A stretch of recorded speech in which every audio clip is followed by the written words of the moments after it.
जबकि शारदा का घर मिट्टी का था, फिर भी वो गर्मी सहन नहीं कर पा रही थी। इसीलिए शारदा, शारदा के पति प्रसाद, बेटा रमेश और बहू अनामिका, उनके साथ साथ बच्चे हरीश और भव्या, सभी लोग बिस्तर पे बैठे बैठे हाथ पंखा से हवा कर रहे थे और बड़े परेशान हो रहे थे। कैसी जिंदगी हमारी, बरसात, गर्मी, ठंड, कुछ भी हो जाए बस दिक्कत होना शुरू हो जाती है। तुमने सही कहा बेटा, पर क्या करोगे, इंसान की जिंदगी है, समय के साथ ही चलना पड़ता है, अकेले कुछ नहीं कर सकते। हो सकता है सही कहा, पर बरसात और ठंड में उतनी मुश्किल नहीं होती है, गर्मी में हमें बहुत मुश्किल हो जाती है। हाँ बहू, पर हम कर ही क्या सकते हैं, बस इस तरह हाथ पंखा लेके घुमा घुमा के हवा करेंगे और दिन काटेंगे। दादाजी, पिताजी, एक कूलर खरीद लीजिए ना। कूलर कहाँ से खरीदे, उतने पैसे हमारे पास नहीं है बेटा, हम तो गरीब हैं, हमारे पास ले दे के ये घर और कुछ जमीनें हैं।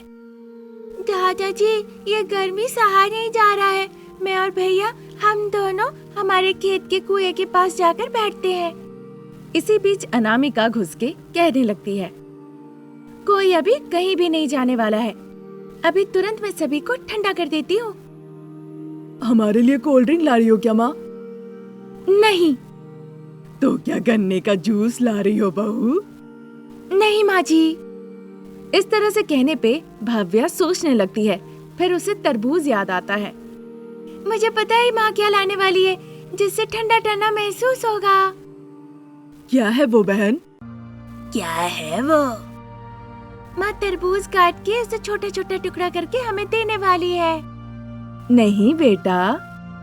अरे अनामिका, कोल्ड ड्रिंक नहीं है, गन्ने का जूस नहीं है, तरबूज नहीं है, तो आखिर में क्या है जो हमें ठंडा रखेगा? पति के पूछने पर अनामिका कह नहीं जा रही थी कि बीच में ससुर जी प्रसाद घुस के कहने लगते हैं। अच्छा, तो अब मैं समझ गया हूँ कि बहू हमें ठंडा ठंडा क्या देने वाली है। कैसे पिताजी? अरे बताइए ना, ठंडा ठंडा रखने के लिए बहू हमें क्या देने वाली है? बताइए ना दादाजी। सब ऐसा कह ही रहे थे, प्रसाद सभी को देखने लगते हैं। तभी भव्या, ऐसा तक कि दादाजी को भी नहीं पता, उन्हें कहना था तो उन्होंने कह दिया, है ना दादाजी? नहीं बेटा, मुझे पता है मेरी बहू हमें कैसे ठंडा ठंडा रखेगी। तो बताइए ना पिताजी। तुम हम सभी को एक एक बार करके फ्रिज के अंदर बैठाओगी।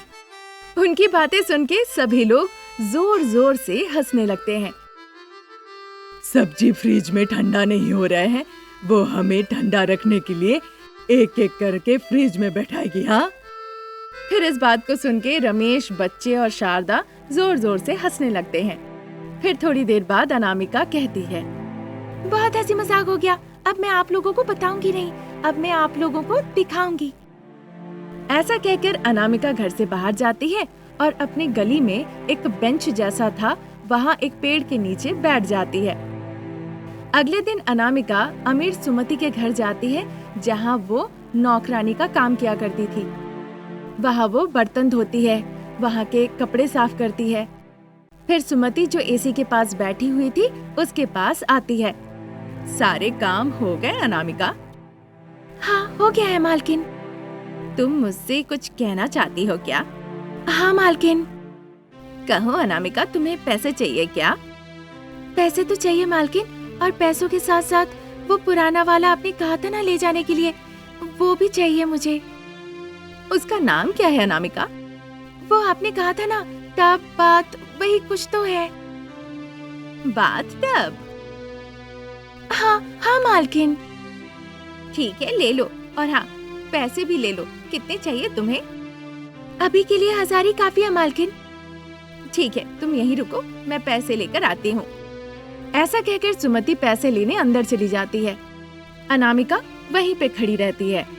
थोड़ी देर बाद सुमति अंदर से पैसे ले आकर अनामिका को वो पैसे दे देती है। अनामिका पैसे लेती है और फिर उस पुराने बाथ टब को अपने सर पे रखकर वो घर ले जाती है। उस वक्त सभी लोग अपने घर पे बिस्तर पे बैठ के हाथ पंखे से हवा कर रहे होते हैं। किसी को समझ में नहीं आता है कि अनामिका क्या लेकर आई है। सभी लोग आश्चर्य होके देखने लगते हैं। माँ, अब तुम इसके अंदर क्या पानी डालने वाली हो? फिर हम एक एक करके इसके अंदर जाके डुबकी मारेंगे और बाहर निकल आएंगे। इस तरह इस गर्मी में जब तक कपड़े ना सूख जाते हैं, हम ऐसे ही करेंगे। नहीं नहीं बच्चे, मैं क्या कर रही हूँ, बस देखो। ऐसा कहती है। फिर थोड़ी देर बाद वो पैसे लेकर शहर के आइस फैक्ट्री में जाती है। वहाँ फैक्ट्री के मालिक से बात करके पैसे देकर वो 2 बड़े बड़े आइस का टुकड़ा ले आकर बाथटब में रख देती है। ये देखकर बच्चे बहुत खुश हो जाते हैं। मामा, पहले मैं छोटी हूँ और सभी लोग मुझे घर में सबसे ज्यादा प्यार करते हैं, इसीलिए मैं जाऊंगी। ऐसा कहने पे अनामिका भाव्या को बाथटब के आइस बार के ऊपर लेटा देती है। आहा, बहुत ठंडा लग रहा है भैया। इस तरह कहकर बहुत खुश होती है भाव्या। उसके बाद हरीश बाथटब के आइस बार के ऊपर जाकर लेट जाता है। उसे भी बहुत खुशी मिलती है। इस तरह सभी को एक के बाद एक बाथटब के आइस बार के ऊपर लेटने का मौका मिलता है। आखिरकार हमारी बहू ने हमें ठंडा कर ही दिया। हाँ माँ, अनामिका, अब तुम्हारी बारी। फिर अनामिका जाके बाथटब के उन बर्फों के बीच में लेट जाती है और उसे बड़ी राहत मिलती है। बच्चे, ये कैसा है? बहुत अच्छा लगा माँ। सच में बहुत मजेदार है। अगर बच्चे तुम ही लोग सब कुछ कह दोगे तो हम क्या कहेंगे? मैं भी कुछ कहना चाहता हूँ। आप लोगों के चेहरे की खुशी देखकर मैं सब समझ गई हूँ पिताजी। जब तक ये गर्मी खत्म नहीं होता, हम ऐसे ही आराम करेंगे और हम सब खुशी खुशी रहेंगे। ऐसा कहकर वो सभी लोग अंदर चले जाते हैं। इस तरह अनामिका के परिवार बाथटब में बर्फ की सलाखों के बीच सोने लगे और सूरज की गर्मी से राहत पाने लगे। सास बहू पूजा के कमरे में बैठकर दोनों पूजा कर रही थी। तभी शारदा भगवान को देखकर कहने लगती है, जिस दिन जिस देवता की पूजा होती है, बिना गलती किए हुए मैं उनकी पूजा करती हूँ और मुझे करना भी चाहिए। ये मेरा कर्तव्य है। अब भगवान, आप मेरे ऊपर कृपा बनाइए, मेरी इच्छा पूरी कीजिए। जब शारदा इस तरह से विनती कर ही रही थी, तभी उसके बगल में बैठी उसकी बहू अनामिका भक्ति पूर्व उसे देखने लगती है। पर माँ जी, आपने अभी तक तो अपनी मनोकामना भगवान को बताई नहीं, तो वो बिना बताए कैसे आपकी इच्छा पूरी करेंगे? मन्नत तो मांग ली बहू, तुमने नहीं सुना क्या? कब मांगा सासू माँ? तब से तो मैं आपके साथ इसी कमरे में बैठी हूँ, लेकिन मुझे तो पता ही नहीं चला।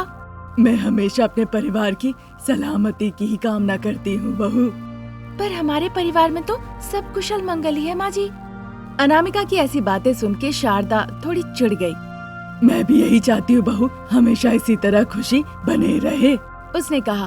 पर अनामिका ये नहीं समझ पाई कि आखिर में सासू माँ ऐसा कह क्यों रही है। ठीक उसी समय बाप बेटा प्रसाद और रमेश उदास चेहरा लेकर मिट्टी के रास्ते से चलते हुए घर लौट आते हैं। दुखी मत होइए पिताजी, इस बार मछली का तालाब हमारे हाथ से निकल गया। बिना दुखी हुए कैसे रह सकता हो बेटा? मछली का तालाब हाथ से निकल जाने का मतलब है पूरा परिवार हाथ से निकल जाना। अब तक उसी तालाब के मछलियों को बेचकर हम जो पैसे कमाते थे, उसी से सुखी जीवन हमारा कट रहा था। पर अभी भी हम वो कर सकते हैं ना पिताजी? वो कैसे हो सकता है बेटा, तुम ही बताओ ना। जब पिताजी ने इस तरह से पूछा, रमेश के पास कोई जवाब नहीं था। जवाब ना होने की वजह से वो बिल्कुल चुप्पी लगा लिया। रमेश को चुप होते हुए देखकर प्रसाद भी बिना कुछ कहे हुए चुपचाप चलने लगे। उधर पूजा रूम में अनामिका शारदा से कहने लगती है, खुशियाँ हमारे घर में जरूर रहेगी माँ जी। आप इस तरह क्यों डर रही है? आपकी परेशानी की वजह तो मुझे समझ में ही नहीं आ रही है। तुम घर की बहू हो, तुम नहीं समझ पाओगी। जब तुम माँ बनोगी, सास बनोगी, दादी बनोगी, तब तुम्हें समझ आएगा। मुझे कुछ भी समझ में नहीं आ रहा माँ जी। आप ये सब बातें आखिर में क्यों कर रही हैं? तुम्हारे पति और ससुर जी मछली के तालाब के नीलामी से लौट ही रहे होंगे। जाके उनके लिए कुछ पका दो। क्या बनाऊं माँ जी? इडली बना दो बहू, सेहत के लिए अच्छा है। अच्छा ठीक है माँ। ऐसा कहकर अनामिका फिर से एक बार ईश्वर के सामने मत्था टेकती है और किचन के तरफ चली जाती है। तब तक बाप बेटा प्रसाद और रमेश बाहर से घर लौट आते हैं। शारदा जाके दरवाजा खोलती है। वो बिना कुछ कहे चुपचाप दुखी होकर आके सोफे पे बैठ जाते हैं। उन्हें देखकर शारदा मन ही मन सोचती है, इन दोनों का चेहरा देखकर तो ये लग रहा है कि मछली का तालाब का टेंडर इनके हाथ से निकल गया है। हे भगवान, आपने ये क्या परिस्थिति दिखाई। शारदा आके सोफे के बगल के बिस्तर पे बैठती है। अनामिका ग्लास में पानी ले आके प्रसाद और रमेश को देती है। शारदा, इस बार मछली के तालाब का टेंडर नहीं मिला, अब क्या करें? मछली पालन करना, मछली को बड़ा करके उसे बेचने के अलावा कोई काम भी नहीं आता। अब आप माँ से ऐसे पूछेंगे तो वो क्या बताएगी? बेटा जो कह रहा है वो भी सही है जी। सासू माँ को कुछ नहीं पता ऐसे कैसे कह रहे हैं? हो सकता है मछली पालन को लेकर सासू माँ के पास कोई बहुत ही बढ़िया और कमाल का तरकीब हो। अरे छोड़ो बहू, अब तक जो पैसे ला के तुम लोग देते थे उसी से घर चलाने का काम मेरा था। आज तक कभी तालाब भी नहीं गई। मैं मछली पालन के बारे में कुछ नहीं जानती, इतना भी नहीं जानती कि कैसे बेचा जाता है। उनकी बातें सुन के अनामिका वहाँ से चली जाती है। फिर शारदा, प्रसाद और रमेश तीनों मछली की खेती के बारे में चर्चा करते हैं। इसी तरह दिन गुजर रहे थे। घर के खर्च के लिए बैंक में जो जमा पूंजी थी वो इस्तेमाल किया जा रहा था, इसीलिए वो भी धीरे धीरे अब कम हो रहे थे। एक दिन फूलों के बगीचे के बीचों बीच बैठ के शारदा और प्रसाद बातें कर रहे थे और बड़े चिंतित हो रहे थे। उस वक्त अनामिका पौधों पर पानी दे रही होती है। उनकी परेशानी और तकलीफों को सुनकर वो कहने लगती है, क्योंकि मछली का तालाब का टेंडर हाथ से निकल गया और वही हमारा मुख्य आय था, इसीलिए माँ पिताजी बहुत दुखी है। झील के अलावा हम मछली पालन कैसे कर सकते हैं, इस बारे में हमें सोचना होगा। कैसे भी इस परिवार को मुसीबत की घड़ी से मुझे बचाना ही होगा। इस तरह सोचते हुए पेड़ों पर वो पानी देती है। फिर शाम में ठंडे वातावरण में छत पे घूमते हुए अनामिका मछली पालन के तरीकों के बारे में सोचने लगती है। कुछ समय बीतने के बाद अनामिका को एक बहुत ही शानदार उपाय आता है, जिससे उसका चेहरा खुशी से मानो खिल उठता है। खुशी से वो जल्दी जल्दी सास ससुर जो सोफे पे बैठे थे उनके पास जाती है। खिला हुआ अनामिका का चेहरा देखकर सासू माँ शारदा उससे पूछती है, क्या बात है बहू, आज तुम बहुत खुश दिख रही हो। झील के अलावा मछलियाँ पालन हम कहीं और भी कर सकते हैं क्या?